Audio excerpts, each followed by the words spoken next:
ரவி இருக்கார் இல்லையா, அவரு ரொம்ப தமிழ்நாட்டுக்கு ரொம்ப துரோகம் பண்றாரு. அவர் உண்மையிலே துரோகம் பண்றாரு. இங்கேயே வேலை பாரு அங்கேயே வேலை பார்த்தாருன்னா வேலை போற சொல்லிப்பாலாம்.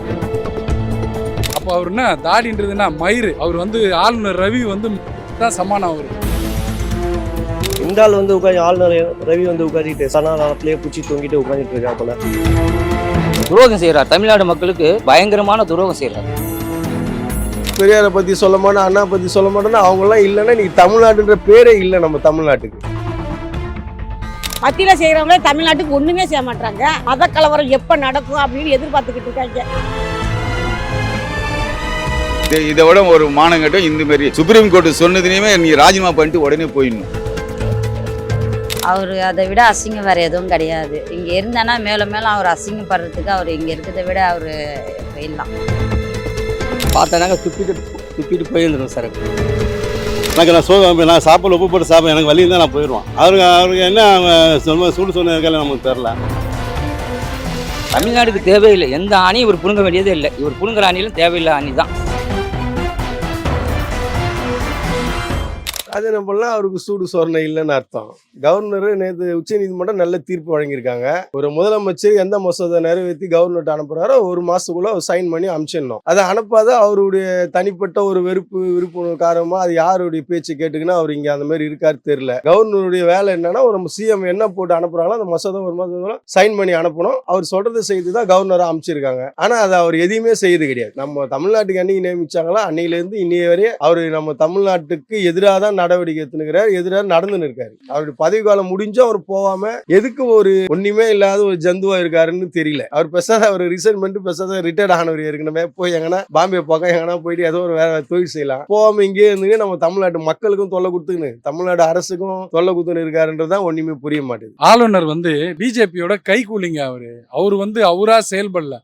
அவர் மேல இருந்து ஆட்டி வைக்கிறாங்க. அவருக்கு தமிழக அரசு மேல அவங்களுக்கு அவங்க எந்த தீர்மானம் எடுத்துன்னு வந்தாலும் சரி, மக்களுக்கு நலனான எந்த தீர்மானமோ தமிழ்நாட்டு மக்களுக்கான தீர்மானம் எதுவுமே அவங்க கையெழுத்து போட மாட்டாங்க. அது எப்படி சொல்றதுன்னா கலைஞர் அப்ப சொன்னாரு, ஆட்டுக்கு தாடியும் நாட்டுக்கு ஆளுநரும் வேஸ்ட்ன்ற மாதிரி சொன்னாரு. அவரு அப்போ அவர் என்ன தாடின்றதுன்னா அவர் ஆளுநர் ரவி தான் சமானம். அவர் தேவையே இல்லை எங்களுக்கு. அதாவது இப்போ சம்பட்டியில அடிச்ச மாதிரி அவங்களுக்கு ஒரு தீர்ப்பு கொடுத்திருக்காங்க. உச்ச நீதிமன்றத்துல ஒரு சம்பட்டியில அடிச்ச மாதிரி அவங்களுக்கு ஒரு தீர்ப்பு கொடுத்திருக்காங்க. அதாவது இதுக்கு மேல எந்த தீர்மானம் எடுத்துன்னு வந்தாலும் ஆளுநர் கையெழுத்து இடலனா மாநில முதல்வர் அந்த தீர்மானத்துல மாநில முதல்வரே கையெழுத்திட்டு அந்த தீர்மானத்தை நிறைவேற்றலான்றது ஒரு தீர்ப்பா இப்ப கொடுத்திருக்காங்க. அதாவது சூடு சொரண உள்ள இருந்த ஆளுநரா இருந்தா அவ இன்னைக்கே அவரு ராஜினாமா பண்ணிட்டு திரும்பி அவர் ஊருக்கே ஓடி. அது சரியான தீர்ப்பு தான். நியாயமா அவரே நல்லபடியா அவர் ராஜினாமா செஞ்சுட்டு போறது நல்லதுதான். எல்லாரும் திட்டி அவர் போறதை விட அவரே நல்லபடியா ராஜினாமா செஞ்சுட்டு போறது நல்லதுதான். அவர் அதுதான் மரியாதை. அவர் தான் தமிழ்நாட்டுக்காரர் இல்லையே, அதனால அவர் அப்படித்தான் இருப்பாரு. தமிழ்நாட்டுக்காரங்களுக்கு ரோசம் ஜாஸ்தி, அதனால சொன்னே டக்குன்னு இதாகிருவான். அவர் தமிழ்நாட்டுக்காரர் இல்லையே சார். ஆட்டுக்கு தாடியும் நாட்டுக்கு ஆளுநர் சொல்லிட்டு நம்ம பேரறிஞர் அண்ணா எப்பவோ சொல்லிட்டாரு, ஆளுநர் தேவையில்லைன்னே சொல்லிட்டாரு. இந்த ஆள் உட்காந்து ஆளுநர் ரவி உட்காந்துட்டு சனாதானத்திலேயே பூச்சி தூங்கிட்டு உட்காந்துட்டு இருக்கா போல.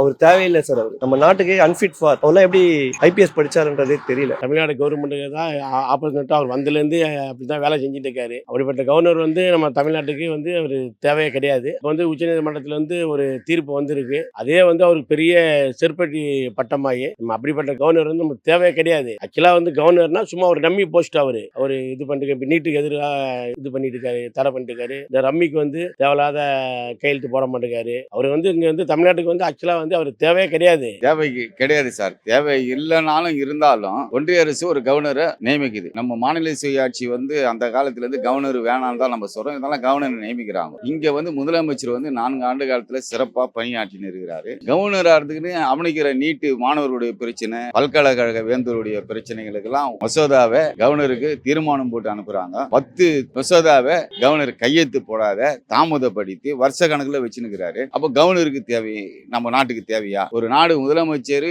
நாட்டு மக்களால் தேர்ந்தெடுக்கப்பட்ட ஒரு முதலமைச்சர் நாட்டு மக்களுக்கு செய்ய முடியாத ஒரு சூழ்நிலை வருது. அவர் எவ்வளோ ஒரு பக்கம் ஒன்றிய அரசு நிதியை குறைக்குது, அவர் தமிழ்நாட்டு மக்களுக்கு பல்வேறு நிதியை குறைஞ்சாலும் அதை வந்து மேம்படுத்தி நாட்டு மக்களுக்கு பல்வேறு கொடுத்த வாக்குறுதியெல்லாம் நிறைவேற்றி நிற்கிறார். பெண்களுக்கு, முக்கியமா பெண்களுக்கு நிறைய காரியங்களை செய்கிறாரு. அதனால கவர்னர் வந்து வேணும்னு அந்த ஒன்றிய அரசு முதலமைச்சருக்கு பிரச்சனை உருவாக்கணும், தமிழ்நாட்டுக்கு எதுவும் நடக்கக்கூடாதுன்ற ஒரு காரணத்தால அந்த கவர்னர் இந்த 3 வருஷமா எந்த விதமான இதுவும் இல்லாத மசோதாவையும் பாஸ் பண்ணாத கவர்னர் செல்கிறார். அதை எதிர்த்து தான் நம்முடைய முதலமைச்சர் கேட்டு பார்த்து முடியாத முதலமைச்சர் நீதிமன்றத்துக்கு போய் அந்த நீதியை வென்றுன்னு வந்திருக்கிறாரு. இனிமேலும் மானங்கட்ட கவர்னர் ரவி வந்து இந்த பதவியில நீடிக்கிறது தவறு, அவரே ராஜினாமா பண்ணிட்டு போகணும். தமிழ்நாட்டு மக்கள் சார்பா நான் சொல்லிக்கிறேன், கேட்டுக்கிறேன். சூடு சொரணை இல்லை அவருக்கு சூடு சொரணை இல்லை. இன்னும் அங்க சொல்லிட்டு இருக்காங்க, இன்னும் ஏதாவது உனக்கு வந்து தமிழ்நாடு எவ்வளவு கெடுதல் செய்ய அது வழி அங்கேயே இரு அப்படின்னு அங்க சொல்லியிருப்பாங்க போல. அதனாலதான் அவர் அங்கேயே இருக்கிறார். தமிழ்நாடு மக்களுக்கு எவ்வளவு நீங்க துரோகம் பண்ண முடியுமோ பண்ணு, அதனால நாங்க வந்து இது பண்ணிக்கிறோம், நீங்க அதை விட்டு வந்துடாத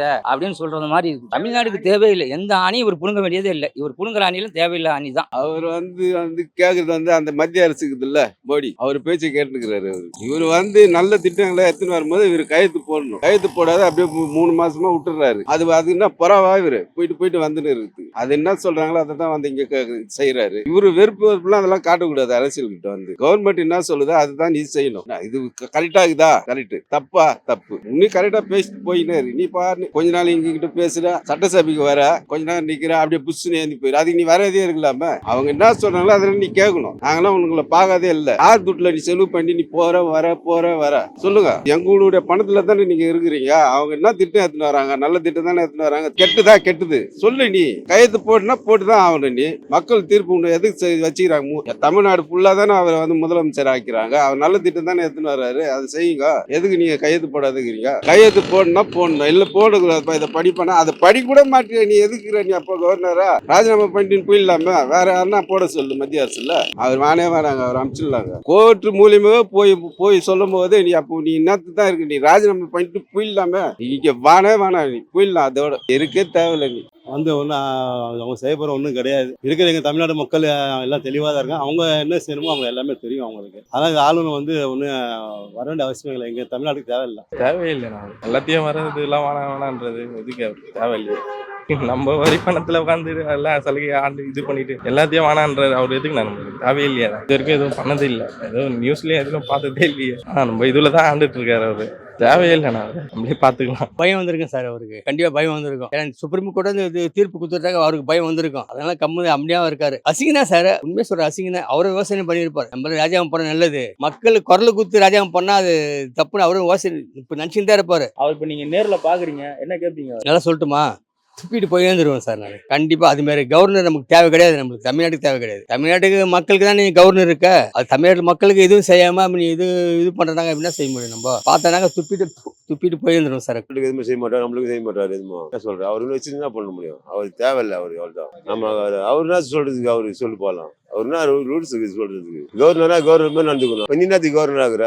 என்ன சொல்ற? உன் வேலை என்ன வேலையோ அந்த வேலை பார்க்கணும். கவர்னர் வேலையை பார்க்கணும். அதை விட்டு அவரை கூப்பிட்டு இவரை கூப்பிட்டு தான் என்ன மதிப்பு மரியாதைக்கு சொல்லி போகலாம். அப்ப கவர்னருக்கு தலை நீ கவர்னர் போயிடணும். நீ நாட்டுக்கு தேவையில்லை, எங்களுக்கு பொது மக்களுக்கு தேவையில்லை. எதுக்கும் நல்லது பண்றது இல்ல, கெடுதலாம் பண்ணிக்கிறேன். இவங்க அது அவங்ககிட்ட பேசுற, அவங்க அது உங்ககிட்ட பேச சொல்லி அப்ப என்ன அர்த்தம்? தப்பு தானே? தேவையில்லை. ஏன் தேவையில்லை அப்படின்னா, நீட் எக்ஸாம் ஒன்று இருக்கு, அதுக்கு வந்து தடைப்பட்டு சைன் பண்ணோன்ற அதுக்கும் சைன் பண்ணவே இல்லை. அப்புறம் ரம்மி இது கேம் ஒன்று வந்திருக்கு, அதுல எவ்வளோ பேர் குடும்பத்தில் இருக்கிறவங்க நிறைய பேர் வந்து இறந்துருக்காங்க, எவ்வளோ பசங்க இதுவாயிருக்காங்க, அதுக்கும் ஒரு சைன் பண்ணோம். நம்ம வரி பணத்துல தான் அவரோட இதுல அவரு இருக்காரே தவிர எங்களுக்குன்னு என்ன இருக்கு? எதுவுமே பண்ணாதவரு எதுக்கு? எங்களுக்கு யாரும் வேண்டாம். இப்ப இருக்கிறவங்க இது இந்த பெரியாரை பத்தி சொல்ல மாட்டேன், அண்ணா பத்தி சொல்ல மாட்டேன்னா அவங்க எல்லாம் இல்லைன்னா நீ தமிழ்நாடுன்ற பேரே இல்லை நம்ம தமிழ்நாட்டுக்கு. எப்பயும் அழிச்சிட்டு இருப்பாங்க. ஒரு பெரியார் எவ்வளவு பெரிய மனிதர், ஒரு அண்ணா எவ்வளவு பெரிய மனிதர், அவரை பத்தி பேச மாட்டேன், அவரை பத்தி சொல்ல மாட்டேன்னா இவர் ஒரு RSS காரர் தானே. அந்த வெறுப்பை தான் நம்ம மேல திணிக்கிறார். திணிச்சு தொடர்ந்து அவர் மேல இடத்துல பிஜேபி சொல்றதை கேட்டுதான் நடக்கிறார். அவர் வந்து ஒரு கவர்னரே கிடையாது, ஒரு பிஜேபியோட ஏஜென்ட். அது போலதான் நம்ம நடந்துங்க நம்மள ரொம்ப கஷ்டப்படுத்துறாரு. அவர் இது கூடிய சீக்கிரம் எவ்வளவு சீக்கிரம் போறாரோ அப்பதான் நமக்கே ஒரு விடிய காலம் போற மாதிரி இருக்கும். தயவுசெய்து அவர் வந்து மத்திய அரசு திரும்ப பெறணும். நம்ம எவ்வளவு நம்ம வாக்குவாதம் வச்சிட்டோம், பண்ணிட்டோம், எவ்வளவு போராட்டம் பண்ணிட்டோம், அதுக்காக அவங்க எதுவுமே அதை காதுல போட்டுக்க மாட்டாங்க. பதவி காலம் முடிஞ்சு அவர் இங்க வச்சுக்கிறாங்கன்னா அவருக்கு சாதகமா பிஜேபி சாதகமா இருந்தாலும் அவர் இங்கே வச்சிட்டு இருக்காங்க. இதை கண்டிப்பா அவர் அமுச்சு விட்டுறணும். இந்த தீர்ப்பே அவருக்கு சரியான அடி. அவருக்கு அவர் இங்க இருக்கிறதுக்கு தகுதி கிடையாது. அந்த தீர்ப்பு வந்த பிறகு போறது நல்லது. நம்ம தமிழோடைய அரசு கவர்மெண்ட்ல தான் அவருக்கு சேலரி போகுது, அதோட தான் அவர் வாழ்வாதாரம் எல்லாமே. அப்படி இருக்கும்போது அவர் நமக்கு ஆதரவா பேசாம அகைன்ஸ்டா பேசினா அது எந்த சாப்பிட்ட சாப்பாடே துரோகம் பண்ற மாதிரி இல்ல. யாருடைய பணத்தால நம்ம வாழறோம், யாருக்காக நம்ம வேலை செய்ய வந்திருக்கோம், அவங்களுக்கு வேலை செய்யணும். அதை விட்டு அவர் ஆப்னேட்டா வேலை செய்யறாரு. அவர் வந்து ஒரு RSS, நான் தான் கிளியரா சொல்லிட்டேனே, அவர் வந்து ஒரு RSS வாதி. அவருக்கு திராவிடங்கள் இருந்தா பிடிக்காது, தமிழ்நாட்டு மக்களை பிடிக்காது அவருக்கு. நம்ம என்ன பண்ண முடியும்? என்ன சொல்லலாம், நீங்க என்ன வேணா சொல்லுங்க, நான் என்னோட இதை காட்டுற மாதிரி தான் இருக்கும். இப்ப பாருங்க, சுப்ரீம் கோர்ட் என்ன மாதிரி ஒரு கொட்டி வச்சிருக்கு, அவரே பதவியை ராஜினாமா பண்ணிட்டு போயிடணும் டீசென்ட்டா, அதுதான் நல்லது. இது வந்து தமிழ்நாடு அரசுக்கு வெறுப்பா தான் அவர் பாக்குறாரு. அவர் வந்து தமிழ்நாட்டுக்கு வந்து எந்த ஒரு நல்லதுமே செய்யல. தமிழ்நாடு அரசு எந்த சட்டத்தையும் பாஸ் பண்றதை வந்து அவர் வந்து மத்திய அரசு கொண்டு போறதே கிடையாது, எல்லாம் கிடப்பில போடுறாரு. ஜனாதிபதிக்கும் கொண்டு போறதும் கிடையாது. அவர் தமிழ்நாடு மக்கள் எப்படி போனாலும் பரவாயில்ல, அவருக்கு வந்து அந்த ஒன்றிய அரசு என்ன சொல்றது அதுதான் முக்கியம்னு நினைக்கிறாரு. அதனால வந்து அவர் இந்த கவர்னர் நமக்கு தேவையில்லை, தமிழ்நாடு தேவையே கிடையாது. அதனால சுப்ரீம் கோர்ட் வந்து தீர்ப்பு சொன்னது சரிதான். ஏன்னா வந்து அவரு எங்களுடைய வரி பணத்துல தான் அவர் சொகுசா வாழ்றாரு. அவர் சொகுசா வாழ்ந்துட்டு எங்களுக்கு வந்து தமிழ்நாடு மக்களுக்கு துரோகம் செய்யறாரு. அந்த துரோகம் செய்யற கவர்னர் நமக்கு தேவையே கிடையாது. அவர் வந்து தமிழ்நாடு மக்களுடைய சர்வெண்ட் தான் அவர். ஆனா அவர் வந்து நமக்கு எதுவுமே செய்யறதே கிடையாது. இன்ன வரலையும் ஒரு சட்டம் கூட பாஸ் ஆகல. நீங்க நீட் தேர்வு வேணாங்கிறாங்க. நீட் தேர்வுல எவ்வளவு பேர் செத்துக்கிட்டு இருக்காங்க. அதெல்லாம் வந்து நம்ம திமுக அரசு எவ்வளவோ சொல்லுது, எடுத்து சொல்லுது. நம்ம முதல்வர் எவ்வளவு பாடுபடுறாரு. ஆனா பாடுபட்டு அது வந்து ஒண்ணு கூட பலன் இல்லாம செஞ்சுட்டு இருக்காரு. அந்த என்னைக்கு நீட் தேர்வு வந்து வடக்கெங்களுக்கு மட்டும்தான் இருக்குது. அது நம்ம தமிழ்நாட்டுக்கு தேவையே கிடையாது. எவ்வளவு பேர் நம்ம சாவுறாங்க அதுல நீட் தேர்வுல, எவ்வளவு பேர் நம்ம இது பண்றாங்க. கிராம பிள்ளைங்க எல்லாம் வந்து இதுல வந்து இது பண்ணவே முடியல. சிட்டில இருக்கிற பிள்ளைங்க தான் பணம் கட்டி படிக்குதுங்க. கிராமத்துல இருக்கிற பிள்ளைங்க எல்லாம் ஒண்ணுமே பண்ண முடியல. அதனால இந்த நீட் தேர்வும் ரத்து பண்ண மாட்டேங்கிறாரு நம்ம கவர்னர் RN ரவி. ஆன்லைன் ரம்மியில வந்து நிறைய இளைஞர்கள் சாவுறாங்க, நிறைய பேர் வந்து இது பண்றாங்க. அதையும் இவர் வந்து தடை செய்ய மாட்டேங்கிறாரு. நம்ம தமிழ்நாடு அரசு எவ்வளவு சொல்லுது, இது பண்ணுது, மனு கொடுக்குறாங்க. அந்த மனு எல்லாமே கிடப்புல போட்டுறாரு, எதையுமே செய்யவே மாட்டேங்கிறாரு. தமிழ்நாடுக்கு இன்ன வரலையும் வந்து அவர் கவர்னரா வந்து ஒண்ணு கூட செய்யவே கிடையாது. எல்லாத்திலுமே வந்து பாராபட்சம் காட்டுறாரு. எப்பவும் வந்தாலும் அந்த திமுக அரசு எதிர்க்கிறதா ஒரு வேலையா போச்சு. திமுக அரசு வந்து எதிர்க்கிறதா வேலையா போச்சு. மக்கள் எப்படி போனா நமக்கு என்ன, நமக்கு வந்து மோடி என்ன சொல்றாரு, நமக்கு அமித்ஷா என்ன சொல்றாரு, அதை மட்டும்தான் இவர் கேட்டுக்கிட்டே இருக்கிற வழியா தமிழ்நாடு மக்களுக்கு இன்ன வரலையும் ஒரு இது கூட சொன்னதே கிடையாது, நல்லது செஞ்சதே கிடையவே கிடையாது. இந்த கவர்னர் வந்து நமக்கு தேவையே கிடையாது. சுப்ரீம் கோர்ட் சொன்ன தீர்ப்பு வந்து நல்ல தீர்ப்பு. அது வந்து நாங்க வரவேற்கிறோம். தமிழ்நாடு மக்கள் நாங்க எல்லாருமே வரவேற்கிறோம் அந்த தீர்ப்பை. இங்க லாய்க்கலன்னா நம்ம ஒண்ணு ஊரோட்டே ஓடிடணும். ஆமா, என்னன்னா நம்ம ஒரு கோர்ட்டே முடிவு சொல்லுது, தகுதியிலேருந்து தெரிஞ்சு போச்சு. ஒண்ணு ஊரோட்டு ஓடிடணும், போய் நிம்மதியா சேர்ந்து அவரு நிம்மதியா போயிடுவார், நம்மளும் இங்க நிம்மதியா ஆச்ச பார்த்துட்டு நிம்மதியா இருக்கலாம். அதுக்கு தேவையே கிடையாது. அது அவரா விலைக்கு போனா அவருக்கு மரியாதை இல்லைன்னா அவருக்கு தான் போக இன்னும் அசிங்கமாயிரும் அவருக்கு.